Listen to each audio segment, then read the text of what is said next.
Hi everyone, I'm AJ from Better Furniture and I'm back in the Philippines and back to work. I'm going to continue my design business, and I thought it will make sense if I will tell a little bit about myself, my story, and why I am why I was missing. So initially I was born in the Soviet Union in a black family, and as you can imagine, life of a black child in Soviet Union was not very fun, but it was definitely not boring and very surprising at some moments. So at the age of 21 I went backpacking, and I'm kinda still on the way. It's been 15 years since I left, and I'm still trying to find home around the world somewhere. But the last 12 years I spent here in the Philippines because this country is very hospitable. You don't need visa to live here, so that's why I stay here. And every once in a while I have to leave the country. It's called a visa run, just to renew my visa. And last year, due to COVID, visa runs were cancelled, so it was not possible to extend my stay. And I had to leave, and I attempted to move to Europe, which didn't go well because of the war situation. So I came back, the country reopened, and I'm here. And luckily I was able to rent the same house, the one that you see in front. So uh, I was renting this house before I left, and luckily the CNC machine was still here and the 3D printer is still here, but all my tools were gone, so I had to buy all the tools again, and I have to rebuild my workshop from scratch. And I decided, since this YouTube channel is more popular than my designs, maybe it will make sense if I will make more videos about the process, how I build this workshop, how I design the furniture, and how I make it. So this house has kind of a garage here, but it's open air and it's not good for a CNC machine because it has electrics and stuff like that. By the way, I bought this old Honda uh, just to move myself around. Cheap one, but quite reliable. And so in this garage I plan to remove all this garbage and burn it, and then put some workbenches here so I can do the sanding and finishing in this corner, because it's open air, there's no need to do extra ventilation or something, and you even have a window with a view, so the work should not be boring here. And another nice feature in this house is that it has solar panels. It has 3 kilowatts of solar panels and 5.5 kilowatt inverter. It didn't work, but I fixed it. Had to replace the inverter. And it has 800 amps batteries. The system works well, but I'm not sure if it will handle the CNC machine plus the vacuum. Anyway, it's good because it's reducing my electric bill. Electricity in Philippines is very expensive. This is Taco, my dog, my blind old dog. He's 11 years old. Mm. So, here I have a storage room. I was initially planning to put the CNC machine inside, but this room is just 3 by 3 and the CNC machine needs 2 by 2. It's a mess here, and I have some friends' tools here. I have some of my tools that I recovered from last year. Even the table saw. I bought a lot of new tools here, so eventually I will build some shelves here and make this place look nice, and I will paint the walls and stuff like that, so it should be more neat in the future, hopefully. But the CNC machine will go in the house again, against all my wife's protest.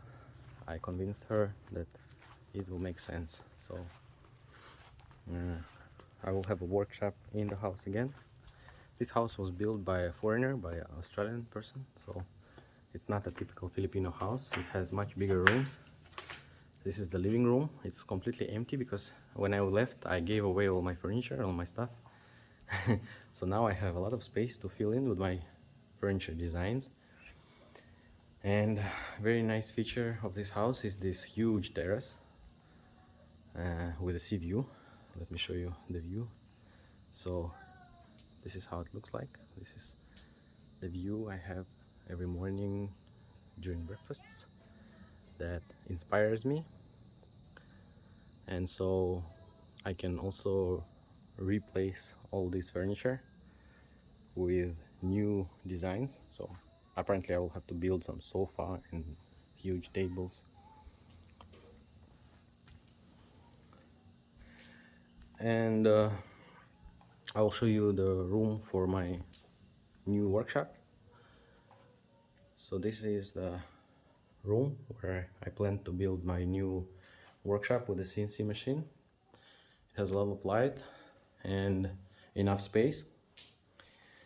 And so why I was telling you a lot about my history is because I wanted to justify my next video that is going to be building a rigid and solid table for the CNC machine. I call this machine Flextor because sometimes it can flex in unpredictable ways when I do something wrong. This is a Work B1515, and it survived. There was a typhoon that damaged it, but generally it survived. Only one stepper motor had to be replaced, and I already have the replacement.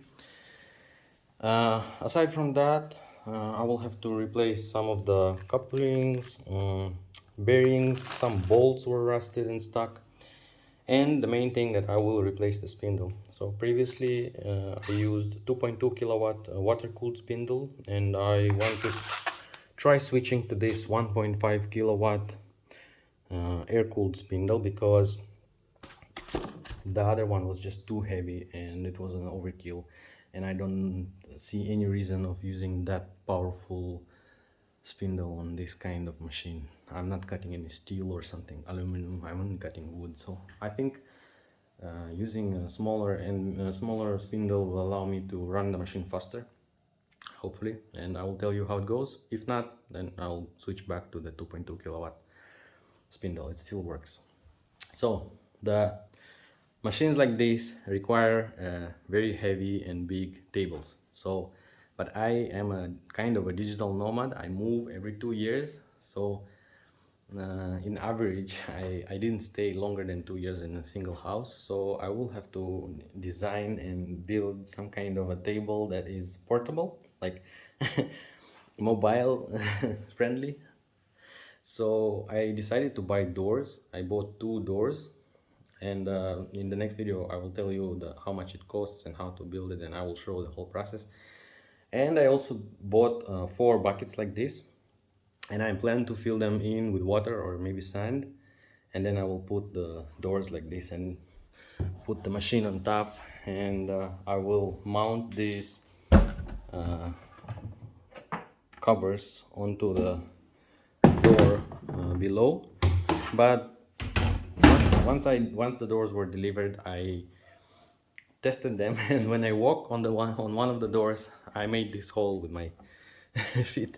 So it's actually very soft, and I don't know what kind of material is this, but it's soft as carton. I don't know. And inside there is a carton honeycomb.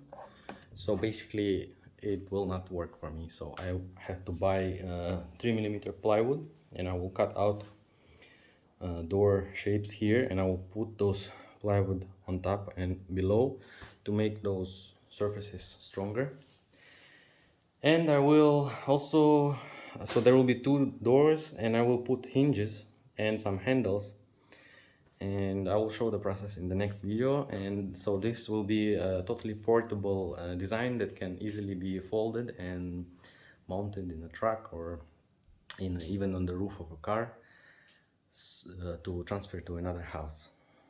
So uh, if there will be enough feedback and likes and stuff like that. I will try to document the whole process as much as possible. Let me know if you're interested. And this is my office. So this is my 3D printer. I do a lot of 3D printing and design um, for different reasons, and this is one of my latest projects. It's called Tough Nomad.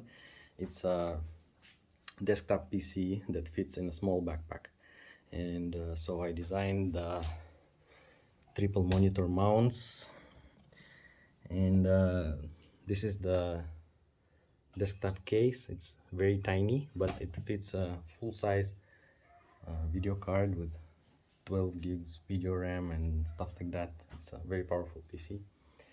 And so all these monitors, these are laptop monitors. Everything assembles and fits in a hand carry backpack. And this is my travel setup. As you can see, this is a foldable desk. I put it in the car, I fold this all, and I travel with this setup. Oh, this is my 3D printer. It's a Tivo Tornado.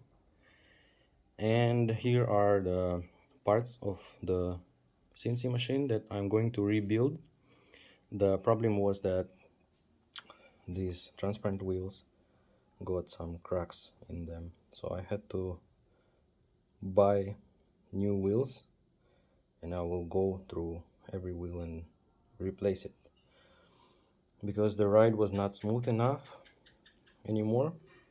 So I bought 100 new wheels. These are already replaced by the person who was taking care of the machine while I was gone, and I'm not sure if I will replace those. If it goes well, then probably I will replace those. If the bolts are stuck, then maybe I will just leave them. I will also replace the mounts, so instead of 80 millimeters, I will put 65 millimeters for the new spindle. And then I will have to assemble the whole machine. I will rewire it from scratch because previously it was wired for Mach 3. Now I will use open builds, and I already tested the electrics and everything works, so it should be fine. So this is my plan. I'm hoping I will make more videos and share with you guys. I want to make more content about my process of furniture design and making, and let me know if it's interesting by pressing like and subscribing to this video. Hope to get some feedback from you, and see you in the next videos. Bye.